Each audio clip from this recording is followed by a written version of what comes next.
Hello friends, welcome to my channel James Vlogs. বলক আজিৰ এই ভিডিঅ'টো আৰম্ভ কৰোঁ এটা নতুন বাৰ্তা দিম আপোনালোকক বাৰ্তাটো হ'ল বলক তেনেহ'লে মই আপোনালোকক কৈ যাওঁ কেনেকুৱা ধৰণৰ বাৰ্তা কি তো ভিডিঅ'টো চাই থাকক শেষলৈ আপুনি স্কিপ নকৰাকৈ তো বলক ভিডিঅ'টো আৰম্ভ কৰোঁ আমি জানো যে সাৰ্কুল অফিচবিলাক যে আছে সেই সাৰ্কুল অফিচবিলাকত বৰ্তমান সময়ত বহুতো ভিৰ দেখা গৈছে ইনকাম সাৰ্টিফিকেট উলিওৱাক লৈ যেহেতু বৰ্তমান সময়ত চৰকাৰে যি ছাত্ৰ ছাত্ৰীসকলৰ এডমিশ্যন ফ্ৰী কৰি দিছে আৰু এই এডমিশ্যন ফ্ৰী কৰি দিছে তেওঁলোকৰ বাবে যিবিলাকৰ পৰিয়ালৰ বাৰ্ষিক উপাৰ্জনৰ পৰিমাণ 2 লাখতকৈ কম হয় আৰু এই সাৰ্কুল অফিচবিলাকত যে বৰ্তমান ভিৰ দেখা গৈছে এই ভিৰ কমোৱাৰ কাৰণে অসম চৰকাৰে এখন নটিচ জাৰি কৰিছে আৰু এই নটিচখনত এনেকুৱাকৈ লিখি আপোনাক স্ক্ৰীনত দেখাই পাব তথা যে মাচুল ৰেহাইৰ আঁচনি এই আঁচনিখন মতে যিবিলাকৰ পৰিয়ালৰ বাৰ্ষিক উপাৰ্জনৰ পৰিমাণ 2 লাখতকৈ কম তেওঁলোকৰ বাবে চৰকাৰে এই ব্যৱস্থা প্ৰদান কৰিছে আগতে কেনেকুৱা আছিল ধৰক আপুনি এখন ইনকাম সাৰ্টিফিকেট উলিয়াব লাগিলে সাৰ্কুল অফিচ যাব লাগিছিল আপোনাৰ ৰাজহ চক্ৰ অফিচ বা সাৰ্কুল অফিচ একেটাই বস্তু তাত যাব লাগিছিল আৰু এপ্লাই কৰিব লাগিছিল আৰু ইয়াৰ বাবে আপুনি নিব লাগিছিল গাঁওবুঢ়াৰ পৰা এখন লিখা আৰু সেই লিখাখন লৈ গৈ আপুনি সাৰ্কুল অফিচত এখন দৰখাস্ত লিখক আৰু দৰখাস্ত লিখি জমা দিয়াৰ পিছত আপোনাৰ দুই এদিনৰ ভিতৰত আপুনি পাই যায় সেই সাৰ্টিফিকেটখন ইনকাম সাৰ্টিফিকেটখন কিন্তু বৰ্তমান সময়ত যেহেতু বহুত ভিৰ দেখা গৈছে সাৰ্কুল অফিচবিলাকত তো চৰকাৰে ইয়াৰ বাবে এই মাচুল ৰেহাই আঁচনি উলিয়াইছে এই আঁচনি মতে 2 লাখতকৈ কম উপাৰ্জনৰ পৰিয়ালক এই সুবিধা প্ৰদান কৰিছে চৰকাৰে স্কুল বা কলেজত নামভৰ্তি কৰাৰ বাবে আৰু তাৰ বাবে চৰকাৰে এই মাচুল ৰেহাই আঁচনিৰ দ্বাৰা চক্ৰ বিষয়াৰ কাৰ্যালয়ত যি ভিৰ দেখা গৈছে সেই ভিৰ কমোৱাৰ কাৰণে এই সুবিধাটো প্ৰদান কৰি দিছে তো আপুনি যদি ইনকাম সাৰ্টিফিকেট এখন আজি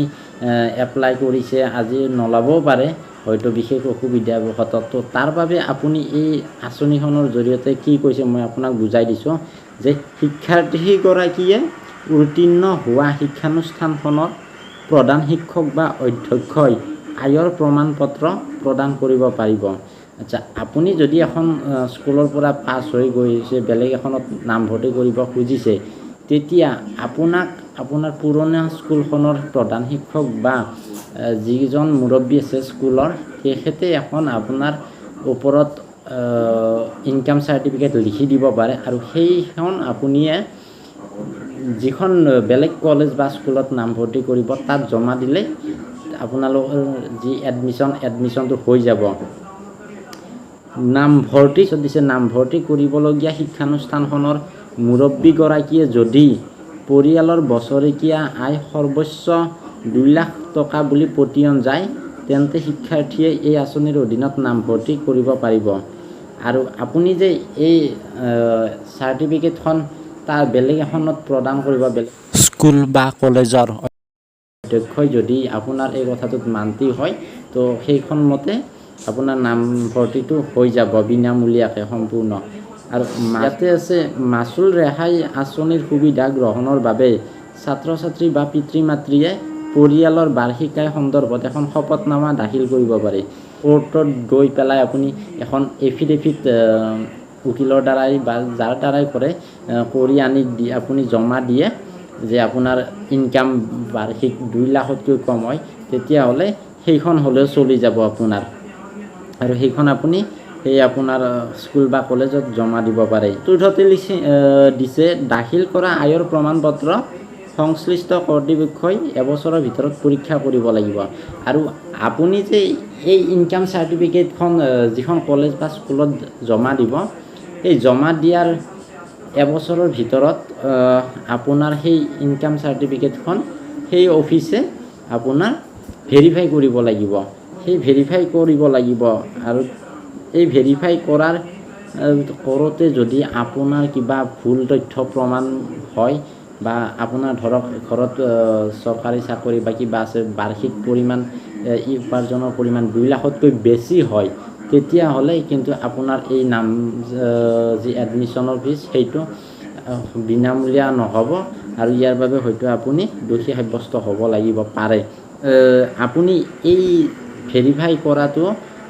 টাইমটো ইয়াতে চৰকাৰে ধৰি দিছে। কিছুমান স্কুল বা কলেজত আপোনাৰ প্ৰধান শিক্ষক বা সেই স্কুলৰ কৰ্তৃপক্ষই আপোনাৰ মাৰ্কশ্বিটখন হয়তো এডমিশ্যনৰ সময়ত নাচাবও পাৰে সময়ৰ অসুবিধাৰ বাবে, আৰু সেই মাৰ্কশ্বিটখন পিছত আপোনালোকে স্কুল কৰ্তৃপক্ষক জমা দিব লাগিব। আৰু আপোনাৰ সেই ইনকাম চাৰ্টিফিকেটখনৰ যিটো ইনকাম দেখুৱাইছে, লগতে আপোনাৰ সেই মাৰ্কশ্বিটখনৰ আপোনাৰ ফটোষ্টেট কৰি ডকুমেণ্টছ সহ গোটেইখিনি আপুনি স্কুল কৰ্তৃপক্ষক 2021 চনৰ 15 অক্টোবৰৰ ভিতৰত জমা দিয়াটো বাধ্যতামূলক বুলি ইয়াতে উল্লেখ কৰিছে। আৰু নহ'লে আপোনাৰ নামভৰ্তি হৈছিল সেই প্ৰক্ৰিয়া আপোনাৰ বাতিল হ'ব। তো আপুনি এইটো গম পালে, নিশ্চয় মেছেজটো পালে, মোৰ পৰা জানি ভাল পালে। তো মোৰ এই ভিডিঅ'টো লাইক কৰক, শ্বেয়াৰ কৰক, কমেণ্ট কৰি জনাব কেনে পালে। আৰু এনেকুৱা ধৰণৰ ভিডিঅ' নতুন নতুন দি থাকিবলৈ মই চেষ্টা কৰিম। তো আপোনালোকে মোক উৎসাহ দিয়ক, প্ৰেৰণা দিয়ক। তো আৰু মই এটা কথা কৈ দিওঁ যে আপোনাৰ এই যিটো অৰ্ডাৰ উলিয়াইছে গভমেণ্টে, তো আপুনি mygov.in লগ ইন কৰিও চাব পাৰে।